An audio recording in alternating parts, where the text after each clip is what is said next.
Assalamualaikum, nama saya Rospita Nurfazria. Saya adalah seorang pengajar bahasa Indonesia.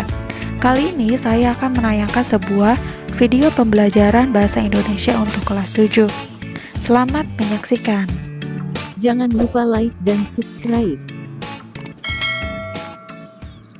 Materi hari ini adalah cerita fantasi.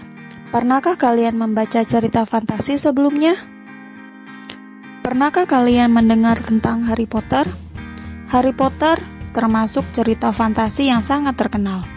Di Indonesia, kita memiliki penulis hebat yang menulis berbagai cerita fantasi. Di antara penulis hebat cerita fantasi itu adalah Ugi Agustono. Ugi Agustono menulis cerita fantasi berdasarkan pengamatan terhadap Komodo dan suasana di Pulau Komodo.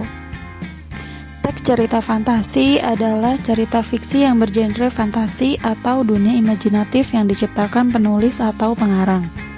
Imajinasi pengarang diolah berdasarkan pengalaman, wawasan, pandangan, tafsiran, kecendekiaan, penilaiannya terhadap berbagai peristiwa, baik nyata atau rekaan. Dalam cerita fantasi, kejadiannya sangat tidak mungkin terjadi di dunia nyata, baik dari segi tokoh maupun latarnya. Mari kita simak contoh teks fantasi berikut ini. Nono si anak rembulan.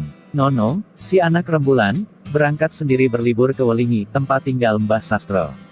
Ia selalu suka liburan di sana, karena ia bisa bersepeda keliling Welingi dan bermandi-mandi di Sungai Lekso yang menyegarkan. Tak jarang juga Nono membantu Mbah Mas yang punya warung makan di stasiun Welingi.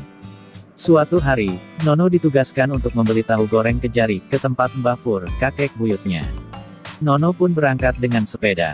Nono mengambil jalan pintas menuju Jari. Di tengah perjalanan ia berhenti sejenak untuk melihat sebatang pohon kenari besar di tepi kali. Jari yang pernah diceritakan oleh Mbah Pur.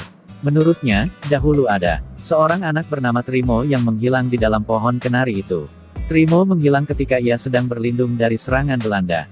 Ia lenyap begitu saja, seolah-olah pohon besar itu telah menelannya.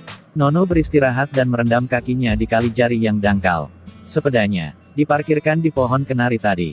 Namun, ketika ia kembali, sepeda itu tidak ada.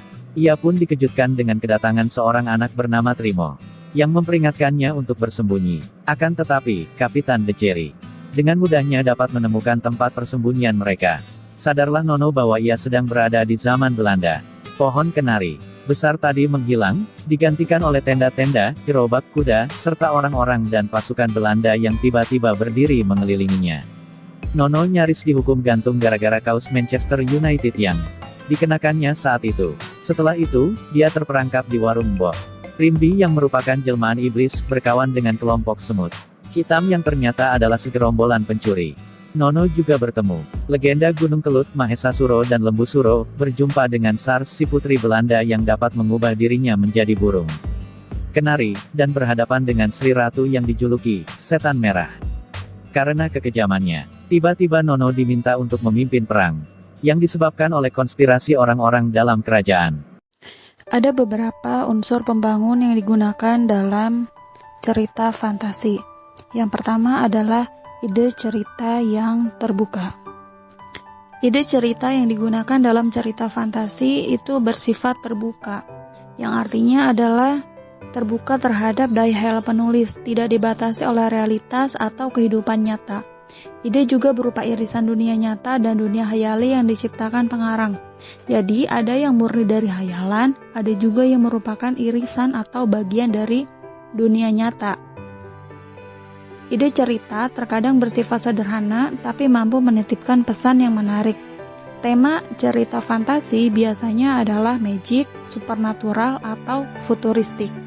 Seperti dalam cerita tadi, Nono tiba-tiba terlempar ke zaman Belanda, padahal ia sedang dalam perjalanan menuju desa Jari.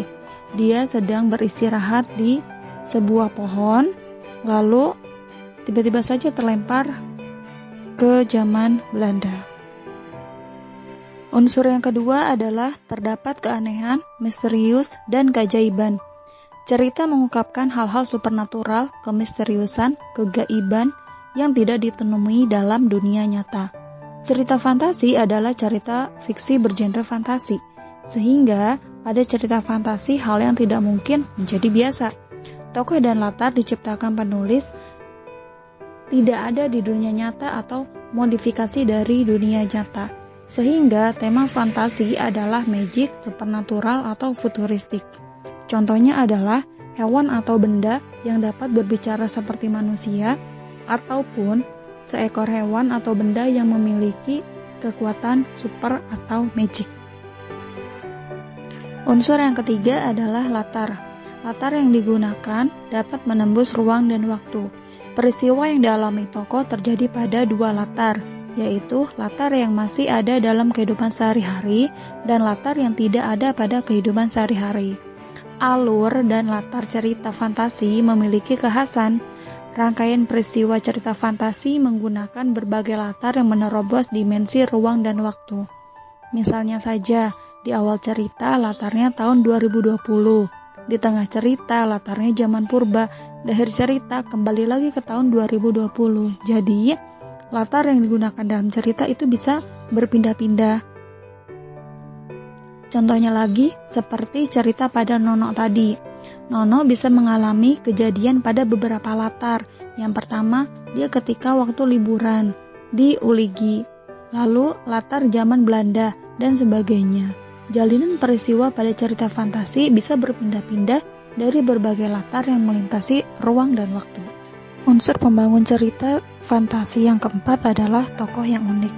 Tokoh dalam teks cerita fantasi umumnya memiliki kelebihan tersendiri yang unik dan berbeda dari yang lain. Tokoh dalam cerita fantasi bisa diberi watak dan ciri yang unik yang tidak ada dalam kehidupan sehari-hari. Tokoh memiliki kesaktian-kesaktian tertentu, juga mengalami peristiwa misterius yang tidak terjadi pada dunia nyata. Tokoh mengalami kejadian dalam berbagai latar waktu. Misalnya saja, tokoh ada dalam setting waktu dan tempat yang berbeda zaman. Bisa waktu lampau atau waktu yang akan datang atau futuristik. Unsur pembangun cerita fantasi yang kelima adalah fiksi atau hayalan. Cerita fantasi bersifat fiksi atau hayalan sehingga isi cerita tidak dapat dinalar oleh akal pikiran jika dibandingkan dengan kehidupan nyata. Cerita fantasi bersifat fiktif ini bisa diilhami oleh latar nyata atau objek nyata dalam kehidupan tetapi diberi fantasi. Misalkan ketika kita melihat satu objek yang nyata yang ada dalam kehidupan nyata, lalu kita berikan fantasi. Kita melihat piring di dapur, lalu kita fantasikan bahwa piring tersebut bisa berbicara, bahwa piring tersebut memiliki kekuatan super, seperti itu. Unsur membangun cerita fantasi yang terakhir adalah bahasa. Penggunaan sinonim dengan emosi yang kuat dan variasi kata cukup menonjol. Bahasa yang digunakan variatif, ekspresif, dan menggunakan ragam percakapan, bukan ragam yang formal. Jadi bahasanya menggunakan bahasa sehari-hari sehingga mudah untuk dipahami oleh pembaca. Jenis cerita fantasi dibagi menjadi dua. Yang pertama, berdasarkan kesesuaiannya. Yang kedua, berdasarkan latar. Berdasarkan kesesuaiannya, cerita fantasi dibagi lagi menjadi dua, yaitu cerita fantasi total dan cerita fantasi irisan.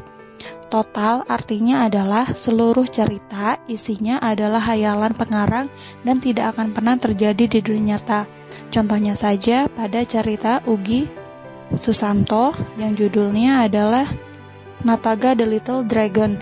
Itu adalah cerita tentang seekor naga yang berperang dan itu tidak ada di dunia nyata.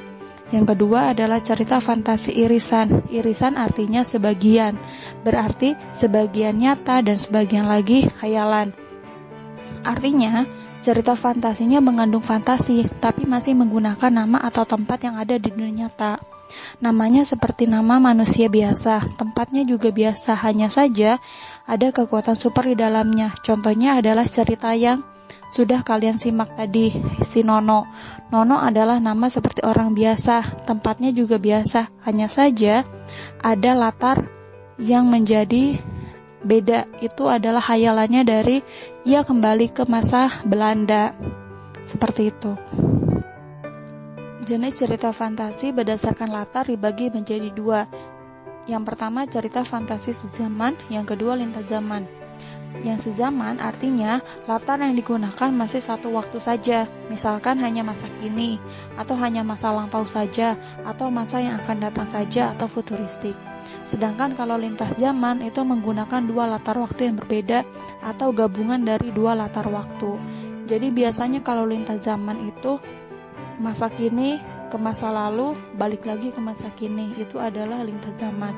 Tapi kalau sezaman hanya masa kini saja terus. Terima kasih sudah menyaksikan video saya kali ini. Sampai ketemu di video selanjutnya. Wassalamualaikum warahmatullahi wabarakatuh.